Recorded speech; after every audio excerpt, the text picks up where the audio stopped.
KaraokeBooks. The Marvelous Land of Oz. Lyman Frank Baum. Audiobook. Chapter 18.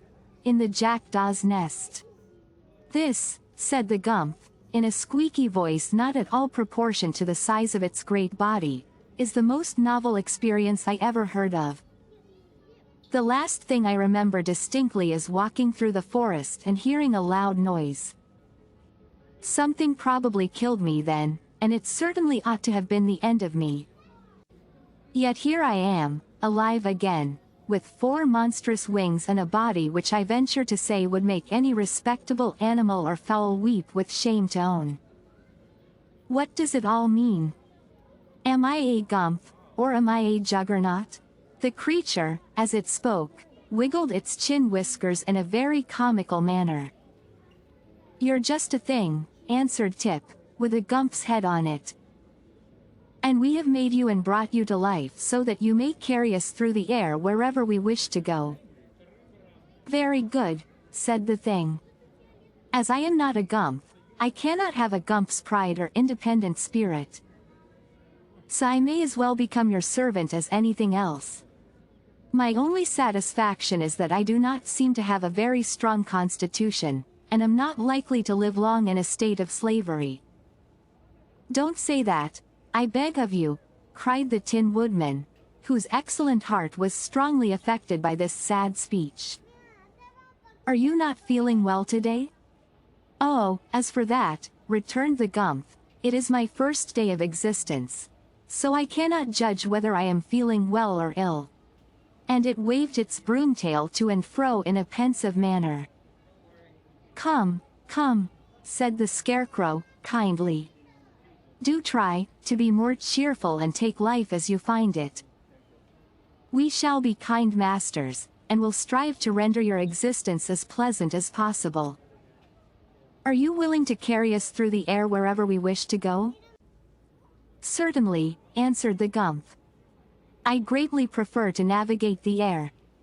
For should I travel on the earth and meet with one of my own species, my embarrassment would be something awful." "I can appreciate that," said the Tin Woodman, sympathetically.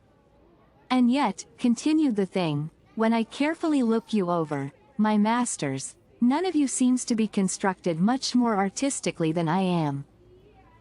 "Appearances are deceitful," said the Wogglebug, earnestly. "I am both highly magnified and thoroughly educated." "Indeed," murmured the Gump, indifferently. "And my brains are considered remarkably rare specimens," added the Scarecrow, proudly. "How strange," remarked the Gump. "Although I am of tin," said the Woodman, "I own a heart altogether the warmest and most admirable in the whole world."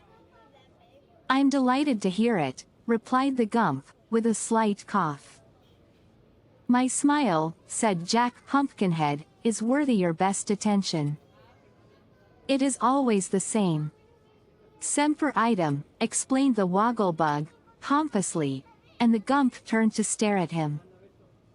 "And I," declared the Sawhorse, filling in an awkward pause, "am only remarkable because I can't help it.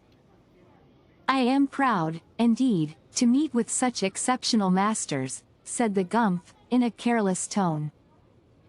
"If I could but secure so complete an introduction to myself, I would be more than satisfied." "That will come in time," remarked the Scarecrow.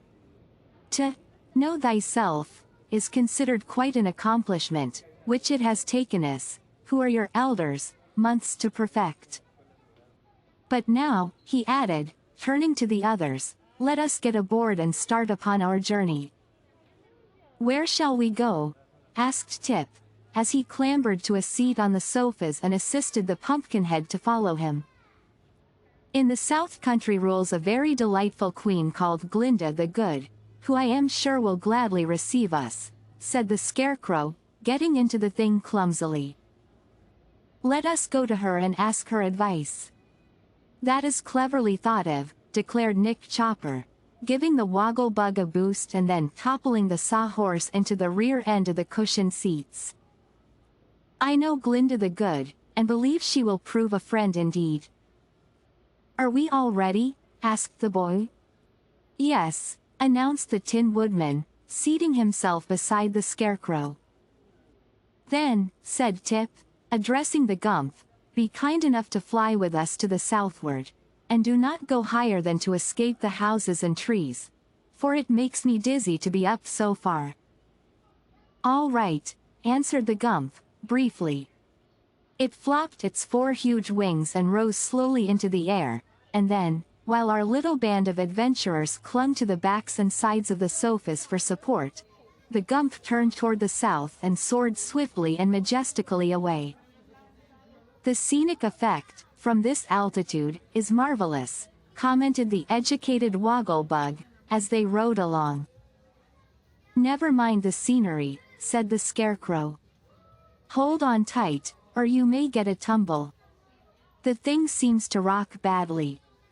It will be dark soon, said Tip, observing that the sun was low on the horizon. Perhaps we should have waited until morning. I wonder if the Gump can fly in the night. I've been wondering that myself, returned the Gump quietly. You see, this is a new experience to me. I used to have legs that carried me swiftly over the ground. But now my legs feel as if they were asleep. There, said Tip. We didn't bring 'em to life. You're expected to fly, explained the Scarecrow. Not to walk. We can walk ourselves, said the Wogglebug. I begin to understand what is required of me, remarked the Gump. So I will do my best to please you, and he flew on for a time in silence. Presently Jack Pumpkinhead became uneasy. I wonder if riding through the air is liable to spoil pumpkins, he said. Not unless you carelessly drop your head over the side, answered the Wogglebug. In that event your head would no longer be a pumpkin, for it would become a squash. Have I not asked you to restrain these unfeeling jokes? Demanded Tip, looking at the Wogglebug with a severe expression. You have, and I've restrained a good many of them, replied the insect. But there are opportunities for so many excellent puns in our language that, to an educated person like myself, the temptation to express them is almost irresistible. People with more or less education discovered those puns centuries ago, said Tip. Are you sure? Asked the Wogglebug, with a startled look. Of course I am, answered the boy. An educated Wogglebug may be a new thing, but a Wogglebug education is as old as the hills, judging from the display you make of it. The insect seemed much impressed by this remark, and for a time maintained a meek silence. The Scarecrow, in shifting his seat, saw upon the cushions the pepper box which Tip had cast aside, and began to examine it. Throw it overboard, said the boy. It's quite empty now, and there's no use keeping it. Is it really empty? Asked the Scarecrow, looking curiously into the box. Of course it is, answered Tip. I shook out every grain of the powder. Then the box has 2 bottoms, announced the Scarecrow, for the bottom on the inside is fully an inch away from the bottom on the outside. Let me see, said the Tin Woodman, taking the box from his friend. Yes, he declared, after looking it over, the thing certainly has a false bottom. Now, I wonder what that is for. Can't you get it apart, and find out? Inquired Tip, now quite interested in the mystery. Why, yes, the lower bottom unscrews, said the Tin Woodman. My fingers are rather stiff, please see if you can open it. He handed the pepper box to Tip, who had no difficulty in unscrewing the bottom. And in the cavity below were 3 silver pills, with a carefully folded paper lying underneath them. This paper the boy proceeded to unfold, taking care not to spill the pills, and found several lines clearly written in red ink. Read it aloud, said the Scarecrow. So Tip read, as follows. Dr. Nikitik's celebrated wishing pills. Directions for use. Swallow 1 pill. Count 17 by twos. Then make a wish. The wish will immediately be granted. Caution. Keep in a dry and dark place. Why, this is a very valuable discovery, cried the Scarecrow. It is, indeed, replied Tip, gravely. These pills may be of great use to us. I wonder if old Mombi knew they were in the bottom of the pepper box. I remember hearing her say that she got the powder of life from this same Nikitik. He must be a powerful sorcerer, exclaimed the Tin Woodman, and since the powder proved a success we ought to have confidence in the pills. But how, asked the Scarecrow, can anyone count 17 by twos? 17 is an odd number. That is true, replied Tip, greatly disappointed. No one can possibly count 17 by twos. Then the pills are of no use to us, wailed the Pumpkinhead, and this fact overwhelms me with grief. For I had intended wishing that my head would never spoil. Nonsense, said the Scarecrow, sharply. If we could use the pills at all we would make far better wishes than that. I do not see how anything could be better, protested poor Jack. If you were liable to spoil at any time you could understand my anxiety.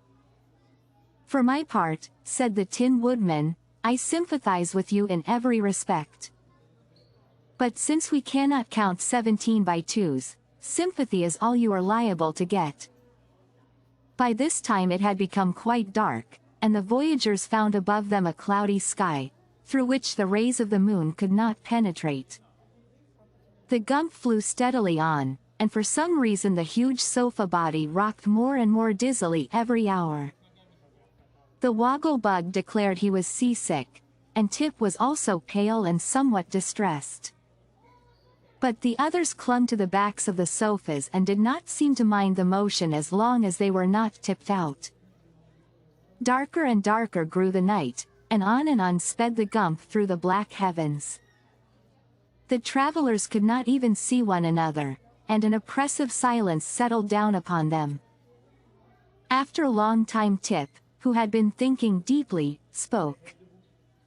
How are we to know when we come to the palace of Glinda the Good? He asked. It's a long way to Glinda's palace, answered the Woodman. I've traveled it. But how are we to know how fast the Gump is flying? Persisted the boy. We cannot see a single thing down on the earth, and before morning we may be far beyond the place we want to reach. That is all true enough, the Scarecrow replied, a little uneasily. But I do not see how we can stop just now, for we might alight in a river, or on the top of a steeple, and that would be a great disaster. So they permitted the Gump to fly on, with regular flops of its great wings, and waited patiently for morning. Then Tip's fears were proven to be well-founded, for with the first streaks of grey dawn they looked over the sides of the sofas and discovered rolling plains dotted with queer villages, where the houses, instead of being dome-shaped, as they all are in the land of Oz, had slanting roofs that rose to a peak in the center. Odd-looking animals were also moving about upon the open plains, and the country was unfamiliar to both the Tin Woodman and the Scarecrow, who had formerly visited Glinda the Good's domain and knew it well. We are lost, said the Scarecrow, dolefully. The Gump must have carried us entirely out of the land of Oz and over the sandy deserts and into the terrible outside world that Dorothy told us about. We must get back, exclaimed the Tin Woodman, earnestly. We must get back as soon as possible. Turn around, cried Tip to the Gump. Turn as quickly as you can.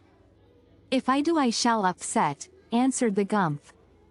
I'm not at all used to flying, and the best plan would be for me to alight in some place, and then I can turn around and take a fresh start.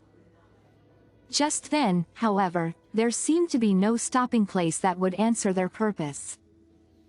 They flew over a village so big that the Woggle-Bug declared it was a city, and then they came to a range of high mountains with many deep gorges and steep cliffs showing plainly.